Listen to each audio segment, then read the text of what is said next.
kay Sara ba pera? Hinakot na Lisa Tanas, ninakaw na nila. Yung flood control ba, si Sara ang may control? Si Sara ba ang nagsasabi kung ilan ang i-insert na budget? Si Sara ba ang nag-utos na hindi sa kaalaman natin na in-expose na itong ulol nila na si Bunuan na mayroong 24 billion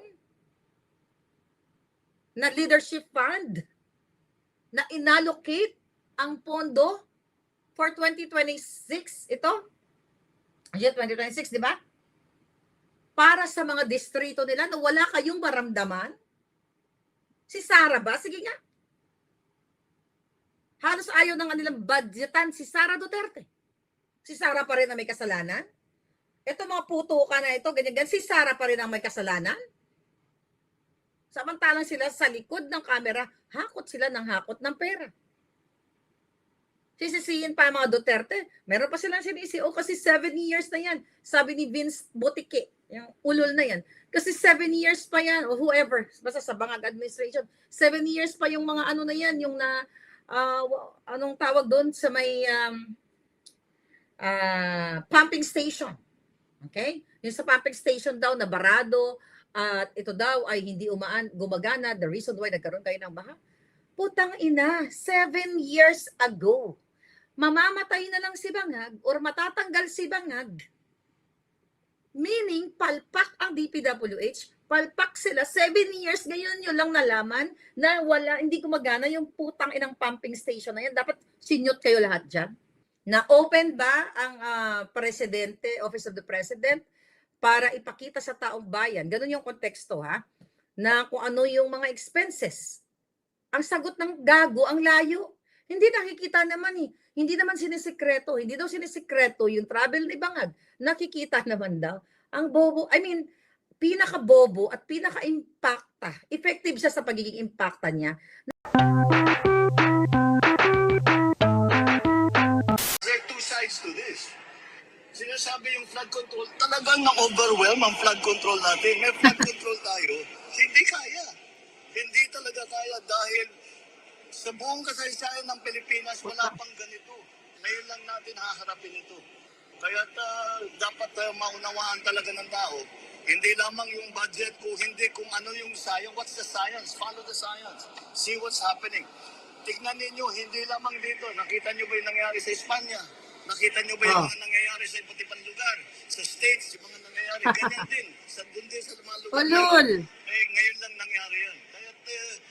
Kaya gagawin natin, babaguhin natin ang mga design, patitibayin natin yung mga infrastructure, mga flood control, yung mga slope protection, pati yung mga tulay. Lahat yan, kailangan natin baguhin, tignan natin na mas magandang design. Ayan. Nangyayari sa amin, true. May mga baha din dito sa area, no, sa ibang mga states, pero bumabagsak agad yung tubig. Ibig sabihin, bumababa. Ba't hindi katulad sa atin? Diyan sa Pilipinas, mga kababayan, ang baha na buong Metro Manila na. So kaya malala na, alam nyo, kahit murahin natin mga putang inang ito, kahit niyata gurgurin mo yung mga yan, okay, kahit bitayin mo yung, pitikin mo yung itlog di Bangag, hindi talaga sila aamin. Nakasalanan nila dahil ninakaw nila ang pondo ng bayan. Diba? Ngayon may mga bangka na, baka sabi ko, for sale na ba ang mga bangka? Nakita natin, may mga nagji-jet ski na sa buong Metro Manila. Dati sa Boracay lang kayo nagji-jet ski. Sa dagat, sa Olongapo, kung saan meron dagat. Wow, dagat. 'Di ba? So bangag na talaga ang ninyo ang administrasyon. 'Di ba? Matapos lahat i-fact check ng delubyo, ng tadhana, ng natural disaster, ayan naghahanap na naman siya ng sisisihin. Hindi aamin 'yan. Kahit jutulin mo yung jetlog ni Bangag, at yung dila ni Claire Castro, hayop na yan, Clarissa Taratara na yan, hindi lang sila aamin sa kanilang mga kasalanan, sa kanilang lahat ng pagnanakaw sa kaban ng bayan. Malala na po ang sitwasyon. Alam ko, everyday high blood kayo dyan. Pababayaan nyo na lang ba na atakihin kayo sa puso isa-isa? Dahil sa ginagawa ng kahayupan ng Bangag administration. Hahayaan nyo na lang ba na paulit-ulit kayong gagaguhin, Nakikita nyo naman yan, updated kayo lahat, ang mga tindahan nababasa, ang mga bigas, paninda ninyo, mga bahay, lahat lusob sa Hagonoy, Bulacan. Hanggang ngayon, sa pag-uusap natin, hindi pa rin bumababa ang tubig. At sa iba pang mga lugar sa Pilipinas, dahil ganinakaw nila ang pera ng bayan. Paulit-ulit na lang ito na magdadahilan sila kasi first time sa history ng Pilipinas. Ano kaputang inang first time? Bago pa tayo ipinanganak sa mundo. Ang location ng Pilipinas ay talagang binabaha. 'Di ba? May tubig talaga na na dumarating every tag-ulan. But bumabagsak din, ibig sabihin nawawala din siya after ng delubyo, after ng baha, after ng ulan. Pero ito, ngayon lang history ng Pilipinas na sa buong Metro Manila ay nagje-jet ski na kayo nagbabang kasi sa history ng Pilipinas, ngayon mas malala pa sa tatay niya, si Bangag na ninakaw nila lahat ng pondo. Lahat pondo sa DPWH. Dahil lahat sila halos na maleta kongresistas ang para sa mga distrito nila, para sa flood control project, pinambili nila ng Hermes, pinambili nila ng bahay sa iba't ibang bansa, pinagtayo nila ng bahay sa kung saan man, lahat ng mga pondo ng bayan ay ninakaw nila. Kaya first time sa history ng Pilipinas na lahat sila ay kawatan. Kaya ano pang inaantay ninyo? Tanggalin nyo na itong mga putang inang ito kung ayaw nyong high bloodin everyday. Sabi nga ninyo, resilient ang Pilipino, so okay lang. Kapag may dilubyo, gumawa ng paraan, gumawa kayo ng bangka. Diba? You enjoy. Sabi ko nga, paulit-ulit. Ginagago kayo habang si Lisa Tanas, anong ginawa? Yung kanyang sabbatical chuchu birthday na ipinagtanggol ni Clarissa Castro.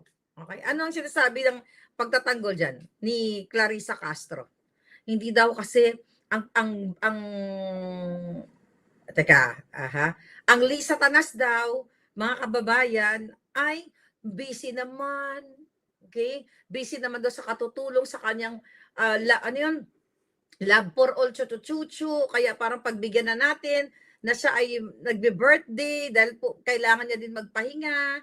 'Di ba? Ganyan yung kanyang mga kasinungalingan. Okay, hinanap ko lang yung article na yon na kasinungalingan ni Clarissa ito. Okay? Alright. Okay? 'Di ba nag-post si Satanas? Pinost natin yun, na yung no makeup, no chuchu. Okay? Ano ba yan? Hanapin ko lang. Dito sa cellphone natin. Okay, pinagtanggol niya yon na deserve ni Satanas, mga kababayan, ni Lee Satanas, mag-birthday kasi abala daw sa pagtatrabaho, sa kabibigay ng tulong sa inyo. Kadami-dami naman ito. Anyway, ngayon, mga kababayan, right, no makeup, sabi ng hayop, pero what? Okay, here we go. Ayan. Alright, ito yung kanyang post, di ba? Sabi ng Gaga, alright, ayan. Ano yun? Sabi ng Gaga, puro naman kaletse yan. Ito, okay. Here we go. Sabi ni Lisa Tanas. Okay. Di ba pinulaan natin siya dito dahil puro kasinungalingan. Happy Monday everyone. No makeup, no hairspray, no terno. Mukhang inedit niya to No hairspray, no terno, no heels, no speeches, no stress, no schedule. Then, anong sinasabi niya dito? Just me and my mother nature. Habang nagpo-post siya, abala siya sa pagdanakaw. Abala siya sa pag-i-enjoy, pagsisinghot, pag-iinom ng mamahaling alak habang kayo ay binabaha. Alright? Ngayon, ang ginawa ni Castro dyan, ni Clarissa Taratara, yung impacta, mega tanggol siya na abala daw itong si Satanas. Wala daw ibig sabihin na negative itong si Satanas dahil yun daw ay para daw ipabatid. Okay? Ang ito verbatim. Wala namang ibig sabihin na ipahiwatig na negatibo ang ating First Lady kundi para ipabatid na ang isang kaarawan habang tayo ay nabubuhay ay mahalaga na ipagsasalamat sa ating may kapal. Itong puki ng inang ito, Kitang-kita nyo na kung paano magbali-bali ko yung dila niya. Sabi ko, kahit jutulin yung dila niyan, magpapakalat pa rin yan ng kasinungalingan yung impactang yan.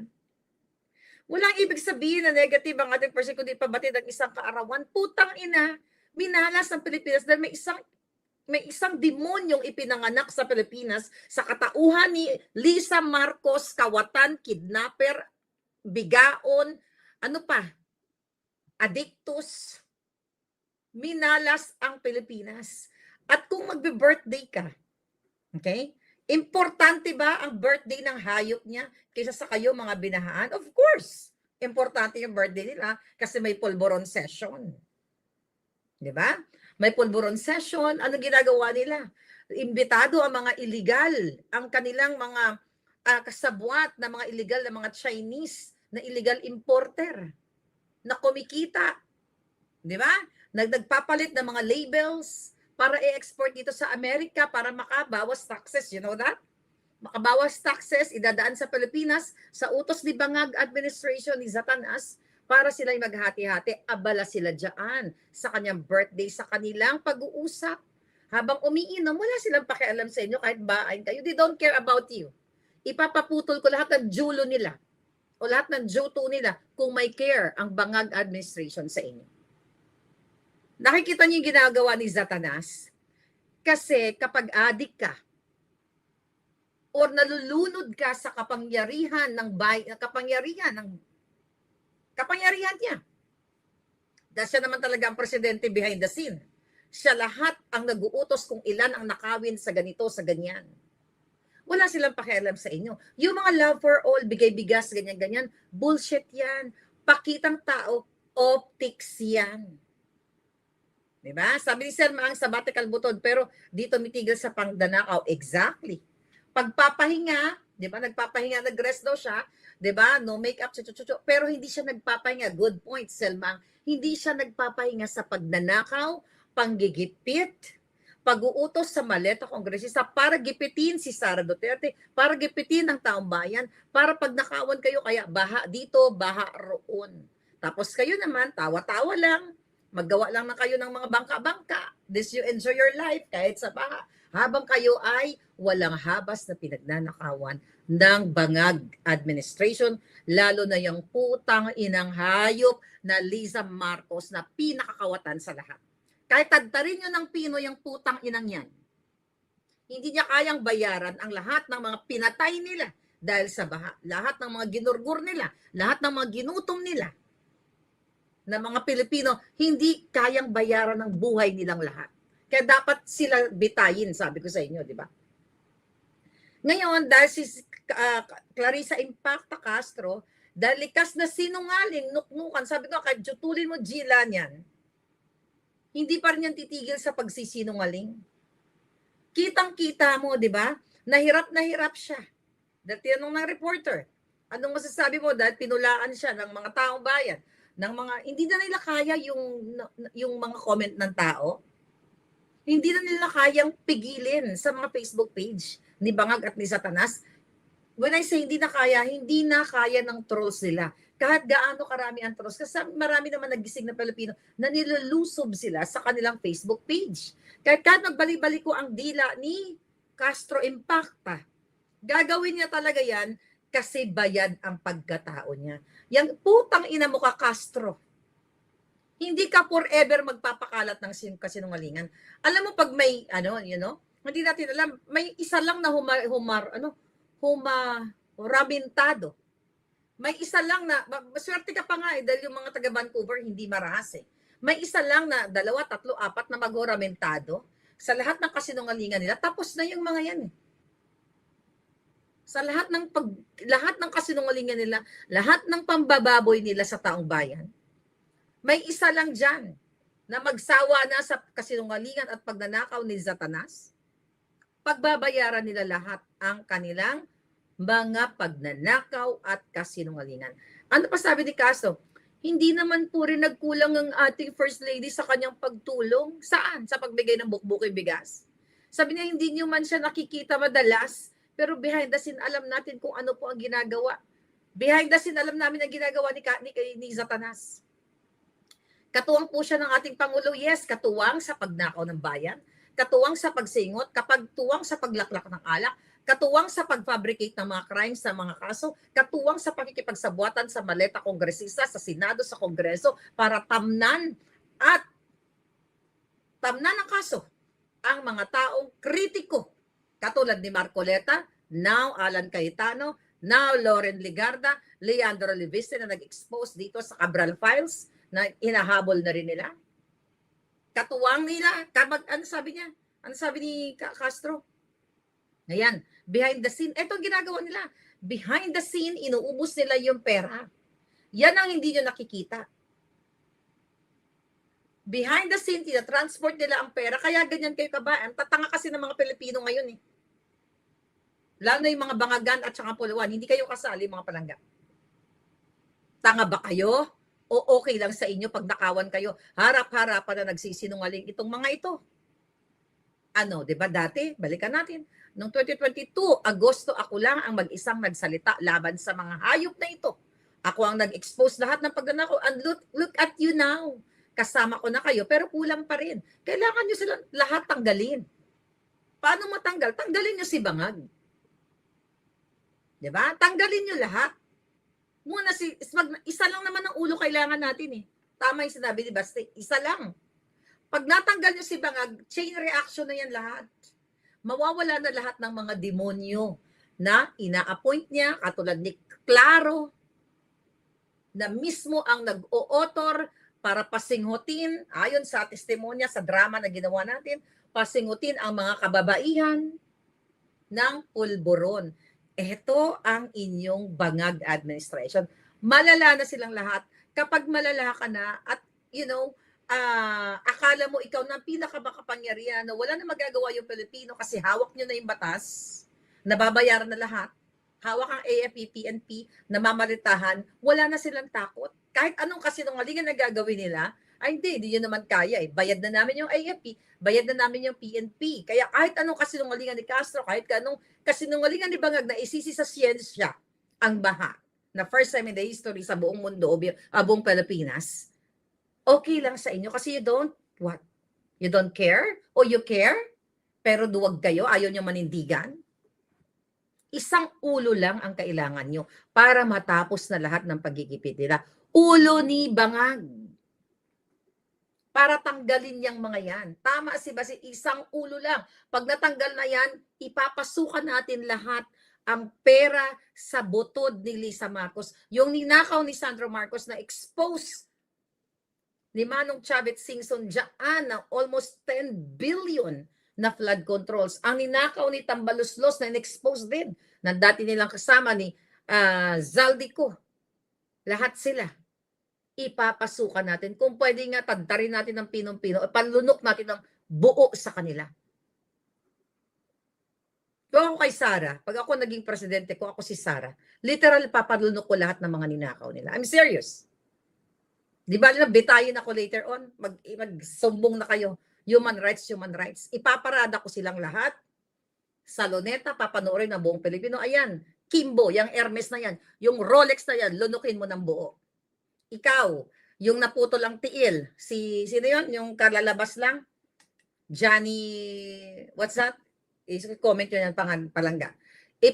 Papalunok ko sa kanya yung mga sports car niya.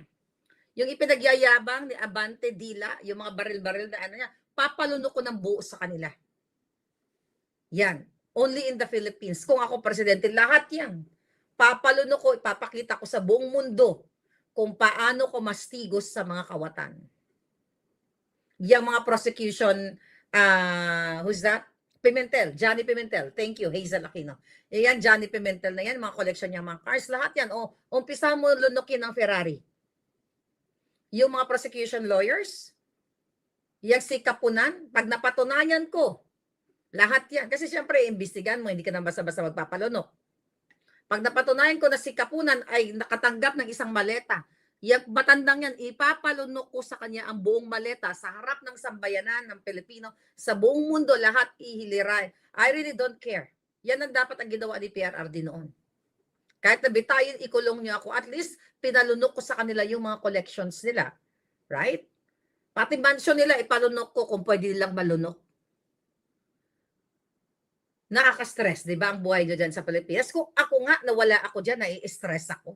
How much more kayo na naka-experience ng baha, gutom, krimen, kasinungalingan ng bangag administration na ito? Ang sabi, hindi naman po, sabi ni Castro, ni Impacta, hindi naman po rin nagkulang ang First Lady sa kanya pagtulong, hindi yun naman siya nakikita, madalas po behind the scene, chuchu.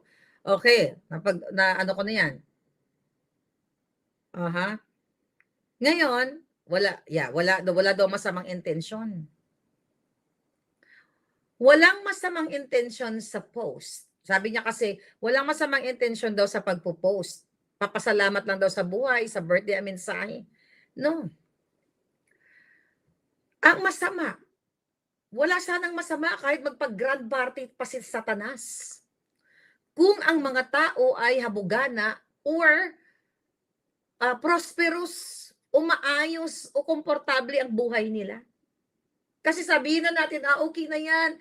Ang ating presidente, ang first lady, nag-enjoy sila kasi sobra naman, maganda naman ang ginagawa nila sa bayan. Walang baha. Imagine, nung panahon ng mga nakaraang mga administration, grabe, Talamak, Yolanda, Undoy, o kung ano pa. But only in Marcos administration, wala na lahat. Nakikita mo yung mga infra, ganun, okay lang yun, papalakpakan pa natin sila habang sila nagbe-birthday. Pero eto, araw-araw ninyo, dyan kayo sa Metro Manila na dati hindi naman kayo binabaha, di ba? Yung mga maliliit na possessions o pag-aari ninyong, yung mga gasol ninyo, gasolito, yung inyong mga plato na baka hulugan pa sa Bombay, yung inyong mga kumot, yung inyong mga good morning towel, may mga tao na mahirap sila pero masinop sila na nakadikit-dikit. Okay? Inyong mga towel na hulugan din sa Bombay, mga payong, na kung yun na nga lang ang inyong tanging yaman, na anod pa ng baha. Right? So nasaan ka ngayon? Saan kayo ngayon pupulutin? Samantalang patuloy na nagsisinungaling itong hayop na Castro na ito. Alright? Naintindihan daw nila yung criticism. Sinungaling. Hindi nila naintindihan. Kasi kung naintindihan nila yung damdamin, yung kahirapan ninyo, pag upo pa lang ni Bangag, hindi na siya nakipagsabuatan kay Michael Ma, kay Swansing, yung hayop na Swansing na yan, yung mag-amang yan, na yan ang unang nag-investigate ng smuggling and hoarding noong January 2022. Pero nung pinaviral natin yan, tumigil na yung mga jutang ginimisa yan. Ano na ngayon nangyari kay Mika? Ginawa pang Committee on Appropriation. Sila, mayroong hawak ng dokumento na yun. Doon ko lang naman kinuha yung ibang mga pangalan doon, di ba? Nakipagsabuatan si Bangag kay Michael Ma na inappoint niya special envoy to China to deal businesses China and the Philippines. Hanggang ngayon, nowhere. Nasaan na si Michael Ma? Nasaan siya? Nowhere to be found, Nasaan na? Pero inappoint yan nang walang legal documents. Pabalik-balik ng China. Yaan. 2022, 2023. Yung iba sa inyo, si Marlica. Hindi lang niya nabigyan ng pwesto ni Bangag, kaya na ganito, ganyan. Tanga kayo kung sasabihin niya yun. Never ever ako makapagbigay mabigyan ng pwesto kung hindi ako babalik ng Pilipinas at totaling maging balik-tanaw na ako. Yun ang gustong ipakalat ng mga Bangag. Kaya ako nagsasalta dahil ako nabigyan ng pwesto. Ulitin ko sa maraming beses na pagkakataon. Kung gusto ko ng pwesto, panahon pa ni PRRD. But I chose to be independent para maboldya ko silang lahat. Maboldya ko yan, mga putang inang mga magnanakaw na yan. For you. Diba? Kung ako nagagalit, kayo okay lang sa inyo. Hindi nga ako binabaha eh. I can wear my boots, I can wear whatever dito, saan man ako naroroon. Pwede ako pumorma anytime na gusto ko mag-emote-emote. O paano ngayon ang mga passionista ngayon? Paano mo ngayon puporma ka diyan? Maglalakad ka sa baha, pag minalas ka, babalintong ka pa. Kailan sasabog ang galit ng tao? Yes, Dennis Sunga. Sumabog na dapat ang galit ng tao, tanggalin nyo na itong mga hayop na ito. Ginagawan lang kayo ng kasinungalingan. Lahat ipagtatanggol behind the scenes daw, ganito, ganyan, ganon. Then, ano pa? Another issue. Recently, anong sabi ni Inday Sara? Dahil ang sabi ni Abante, yan, papalunok natin lahat ng mga sino-show off niya, pina-flaunt nila na mga material things, ipalunok natin. Inday Sara, pag naging presidente ka, i-ano mo na, palunok mo na sa kanila lahat. Ba't ganun pa man? Ano ang sinasabi? Dapat si Sara Duterte nandito sa impeachment. Ano sabi ni Inday Sara? Andyan yung kanyang mga abogado, wala siyang maitutulong, di ba? Kung papaano, okay? What do you call it? Pagpe-present ng mga ebidensya and everything. Kaya nga may representation, kaya nga meron siyang abogado. Pero siyempre, binubwisit lang siya ni Kapuna, ni Chihuahua, dahil sa utos ni Lisa Tanas at Bangag na yan, buyuhin yun ng buyuhin si Sara Duterte. Diba? Sa kabila ng baha, si Sara Duterte, wala naman silang ibang pinag-iinitan kundi si Sara Duterte dahil kahit anong paninira nila, lahat nagsanib pwersa na ang mga demonyo na mamayagpag pa rin ang alindog ni Sara Duterte. Right? Tignan mo yun, mga kababayan. So lahat, anong sabi ni Inday Sara sa kanila? Patungkol dito sa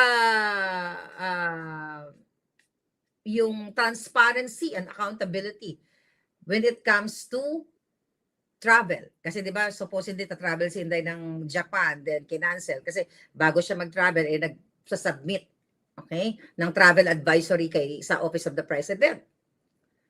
Oh, syempre ang dami naman nilang sinasabi about it, mga kababayan.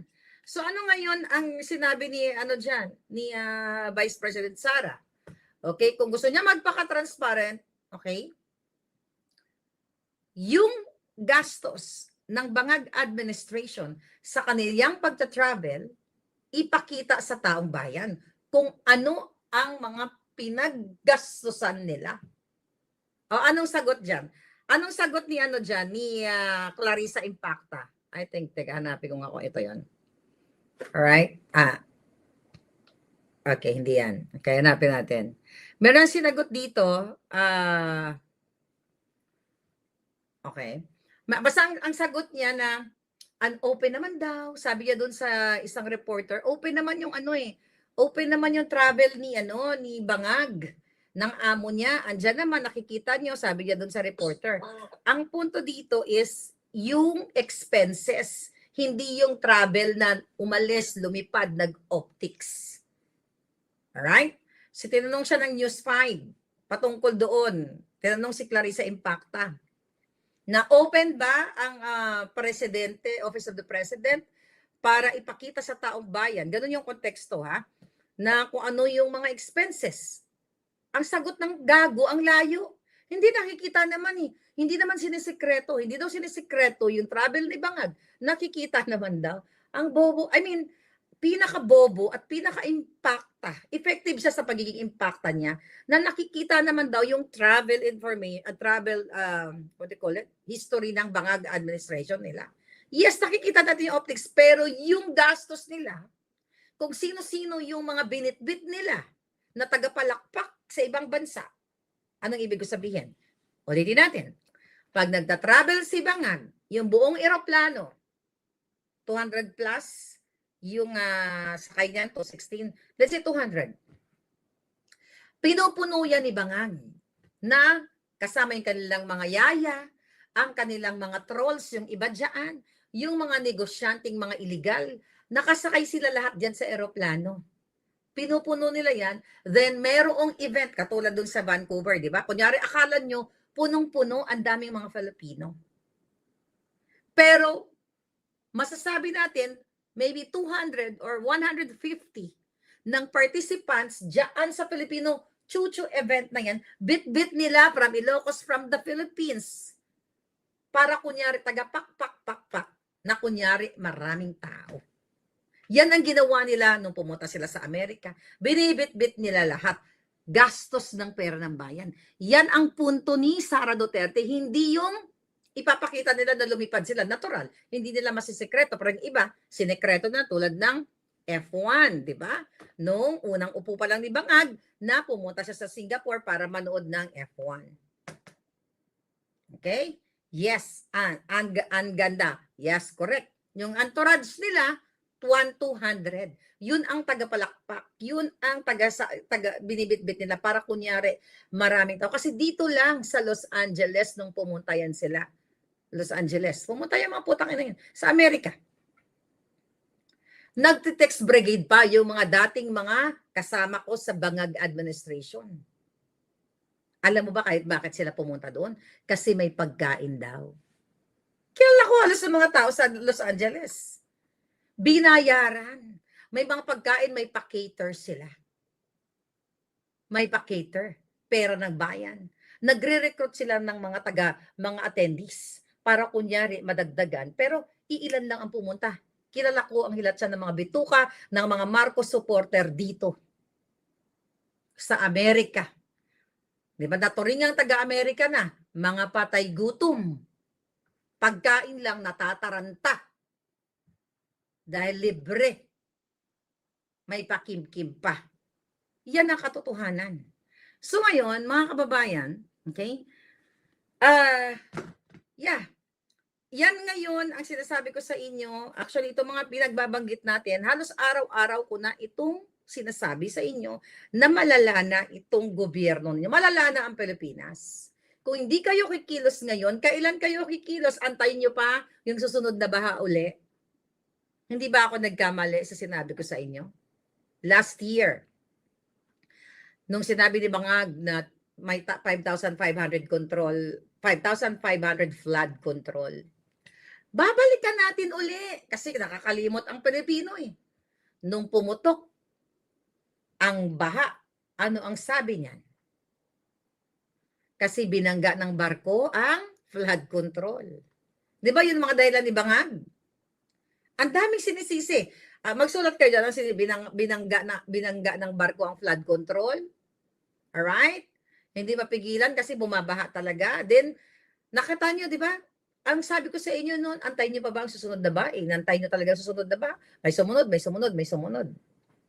Ano ang sabi nila ng DPWH ni Butiki, Secretary Vince Dizon? 9 months lang. Okay, hindi na tayo babahing muli, sabi ni Bangag. Kasi meron tayong nilalagay na mga infrastructure when it comes to pigilan ng mga baha. Dinilubyo uli. Sabi ni Nelson na overwhelmed daw. O nga. Ano sabi pa ni Bangag last year? Ipunin nyo yung tubig. Ipunin natin yung tubig para mapakinabangan. Kaya ang daming lumabas na mga memes. Nilalagay sa plastic ng yelo o kung saan. Hanggang memes na lang ba kayo? You have to act now. Kailangan nyo lumabas. Kailangan nyo tanggalin lahat ng mga hayop. Sabi ni John Paul, ipunin ang tubig, baha. Putang inang Bangag yan. Kaya sarap ng murahin, John Paul Sikapore. Right? Okay, sabi ni Regina Palaga, yung 2027 budget sa flood control, 107 billion. Nasaan na naman nila dadalingan? Ayun na nga eh. Bago pa nila makuha yung 107 billion, you have to eject all of them. Paano? Isang ulo lang, sabi ni Baste. Kung kayo ay magsanib puwersa, sama-sama, yung isang ulo na yan, tanggal yan. Ipakita nyo tapang nyo bilang Pilipino. Lahat ng mga nasa Maynila, kapag mayroong pagtitipon, lumabas kayo. Wag lang kayo aasa. Kasi yun yung problema eh. Wala kayong kapit-bisig na tinatawag. Meron kasi mga tao na hindi na magtatrabaho, hayaan mo na yan, sila na lang ang makikipag-rally or ganyan. Pag naging successful sila, hindi damay na ako. Yan yung pangit. Kailangan mo magbuwis ng oras. Mag-spend ng time kung gusto mo ng freedom. Hindi libre ang kalayaan. Hindi libre ang freedom para makamtan mo. Yung ating mga ninuno, di ba? Free ba ang freedom? May nagbuwis ng buhay. Nagbuwis ng panahon. Ngayon, kung ganyan ang mentality ninyo, ay hindi na kasi sayang naman yung isang oras ko, isang araw ko, walang makain yung mga anak ko, ganito, ganyan. Hindi ka mamamatay. Sa isang araw, 2 araw, 3 araw na nagutom ka. Totoo yun. Kung 3 araw, 4 na araw, mag-fasting lang kayo, 7 araw na pagkipaglaban dyan sa street. O anyway, mga pagkain naman binibigay dyan. Hindi ka mamamatay. Papayat ka pa katulad ko. 12 pounds agad. Di ba? So, yun yung mahirap sa atin. Kung ang mga tao ay lumalangoy sa baha, ang mga bangag ay lumalangoy sa pera, sabi ni Viola Aquino. Exactly. Right? Mia Pochi. So yan ang buhay ninyo. Paulit-ulit na lang. Ano nangyari? Ano nangyari? Kahapon, may bang na naman na bata. Ayan, 7:45 to 7:50 a.m. nagkaroon ng bang. Okay, sa Junior High School campus sa Ateneo de Zamboanga University sa Barangay Tomaga, Zamboanga City.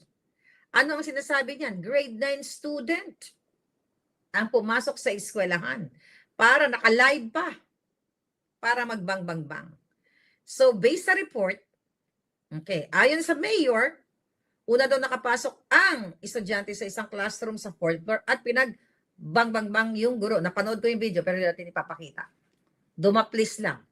Pero hindi tinamaan. Lumipat sa kabilang kwarto at doon na yung isang grade 10 student ay binangbang ng bata. Okay? So meron 2 sugatan. Imagine mo naka-live stream pa yung pag-atake. Tapos may mga lumalabas na dahil inspired ito ng mga games. Yun ang mga games dyan sa sa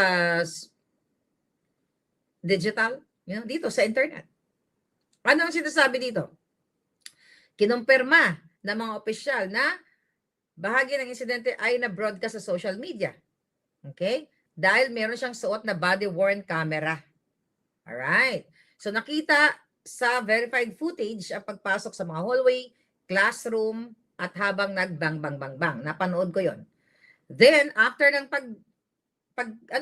paggurgur niya, naggurgur din siya. Ano ang nito? Only sa Bangag administration ang daming gumaganito. Ano ba ito? Ano ba nangyayari sa bayan ninyo?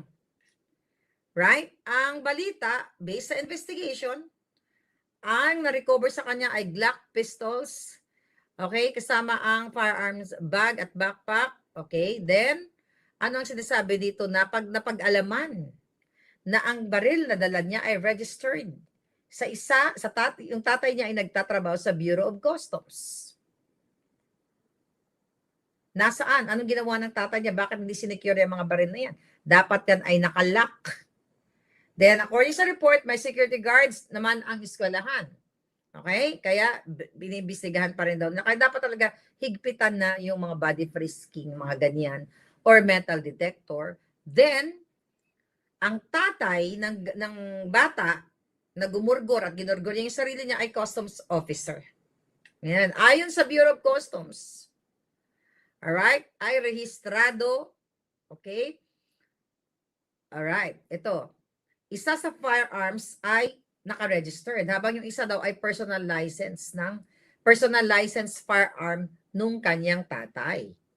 Okay, so nirelieve na nila for preventive suspension ang kanyang tatay, pero kahit na i-relieve mo pa yan, huli na. Aanin mo pa ang damo kung patay na ang kabayo. But, mga kababayan, ang sinasabi dito, ang tinitignan daw nilang anggulo yung mga online activities at motive. Okay, sinabi ni Julul Remulla, alright, iniimbestigahan ng social media activity, gaming history, chat records, digital evidence, okay, ng suspect. Yan, based sa kanilang para makompleto ang kanilang forensic chuchu investigation. Ngayon, ano ang sinasabi ni Bangag dyan? Bago si Clarissa Impacta, alam ko excited kayo. Sabi ni Bangag, our schools are where we entrust our children to learn, to grow, and to dream about the lives ahead of them. They must also be among the safest places in our country. Ulul. Si Bangag, ang reason kung bakit may naggugurguran sa bayan natin. Lahat dapat siyang sisisihin.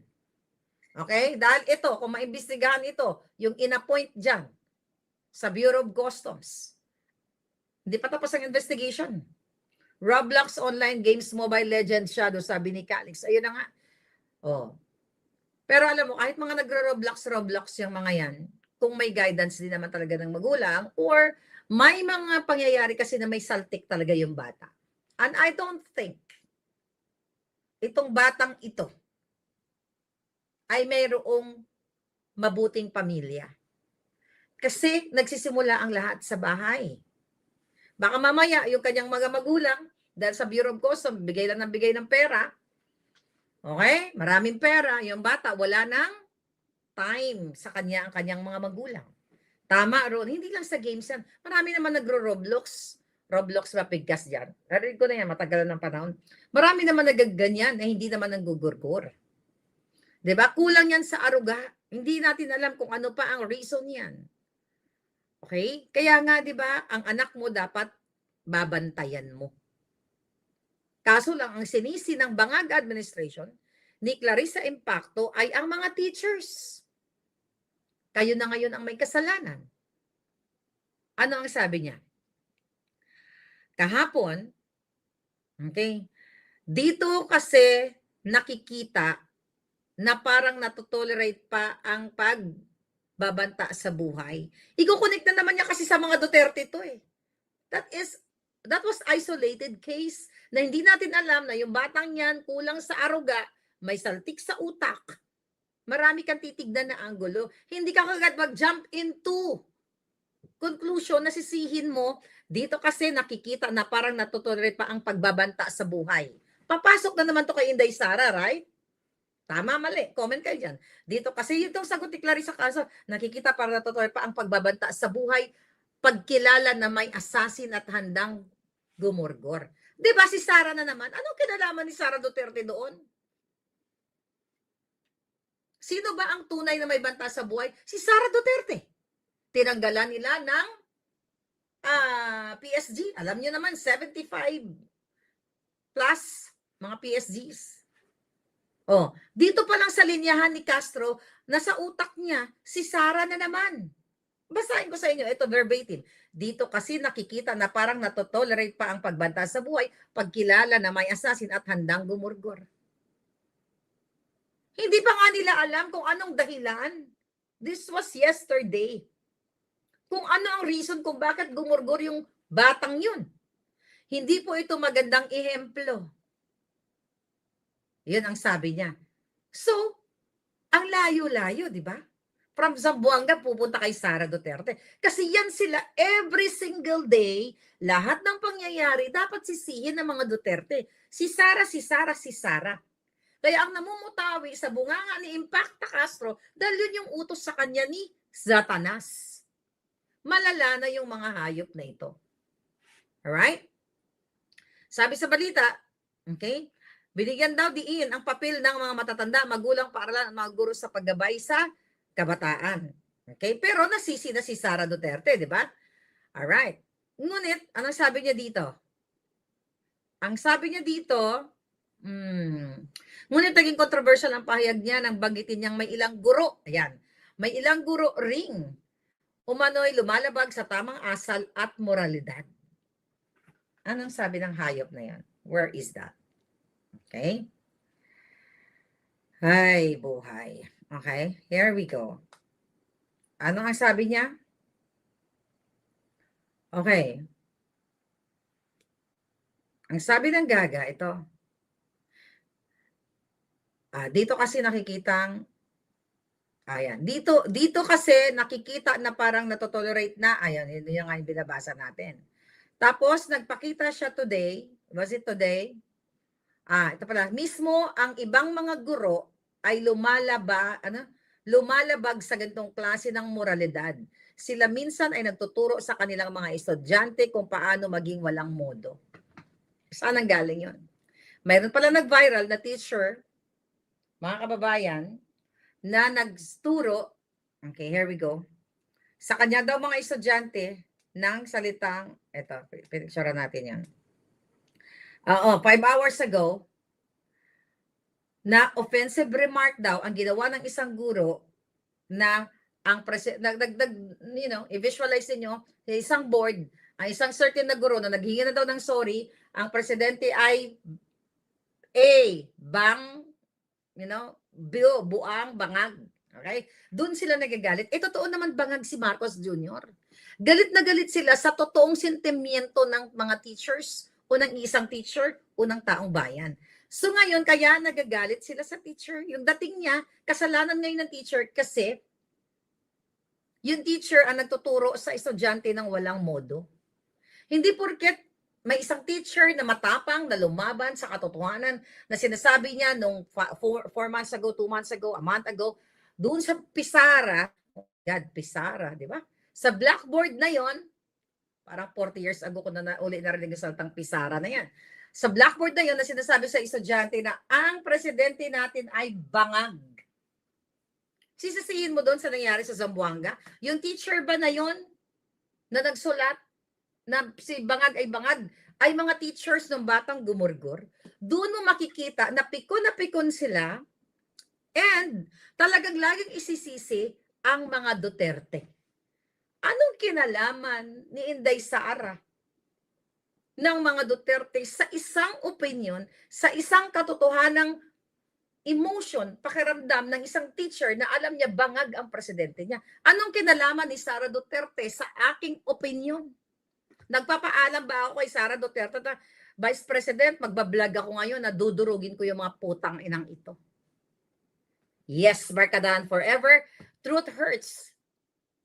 Anong kinalaman ni Duterte, ng mga Duterte, sa ating lahat?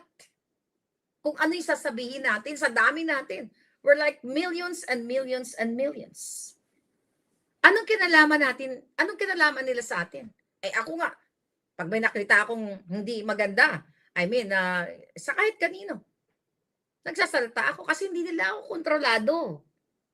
Hindi ako kontrolado ng mga Duterte. Hindi kayo kontrolado ng mga Duterte. It just so happen na yung alignment ng pakikipaglaban nila, yung alignment ng pagtrato ni PRRD sa inyo, 6 years, for buong 6 years, ay ayun sa inyong nais na magkaroon ng peaceful na bansa, na magkaroon ng maayos na airport na hindi na sila nagtatanim bala, hindi na sila nangunguha ng mga packages ninyo. Right? So ngayon, dahil may mga katulad na ganitong mga teachers na nagsasalita, na bangag, ngayon, pag may mga nangyari, mga isolated case or cases, mga kababayan, si Duterte kaagad ang sisisihin o mga Duterte. Ganon kadesperado o kalala ang bangag administration. Sa bawat pangyayari na sila ang may kasalanan kahit sa baha, ang sisisihin ay ang mga Duterte. Tignan mo si Abanting Ulol. Nasaan si Vice President Sara? Ganito na, dinidilubyo na tayo. Nasaan ang presidente? Ulitin ko. Yung putang ina mo kang pastor, kang demonyo ka. Ang pera nasa inyo.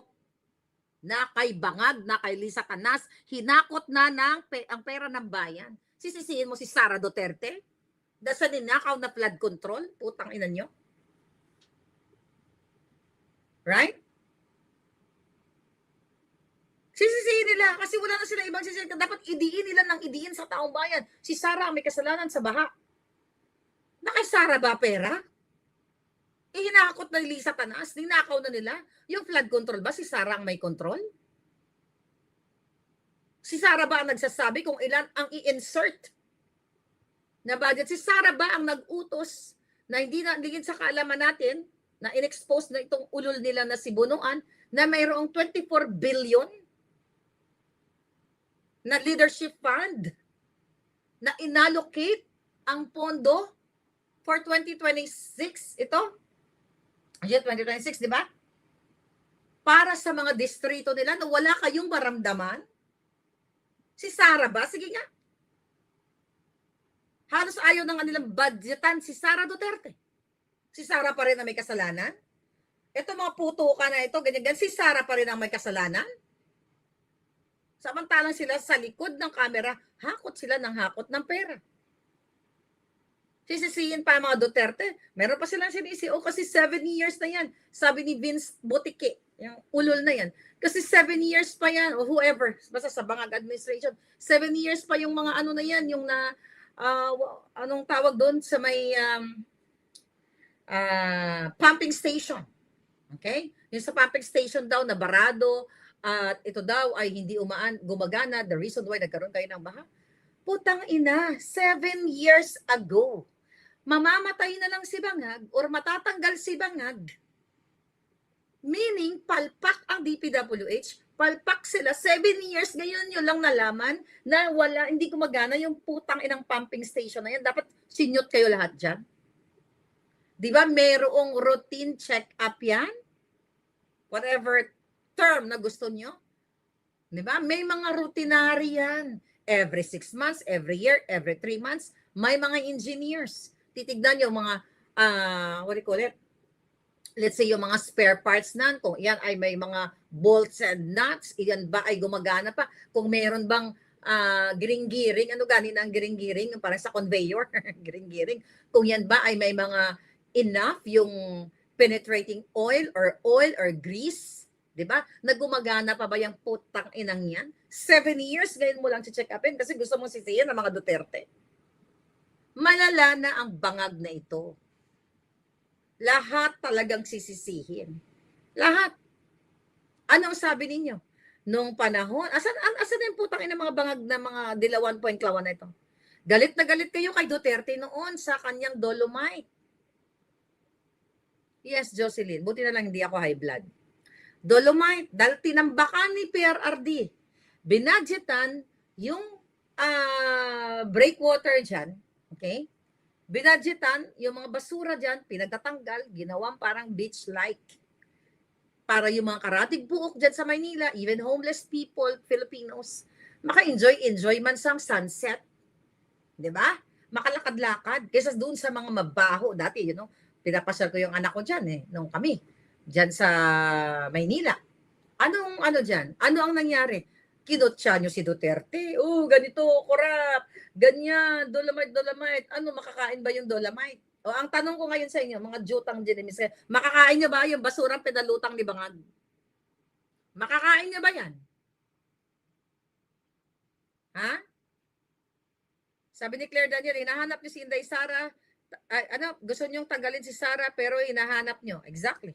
Makakain nyo ba? Anong pipiliin nyo? Ha? Mga jutang dinimis.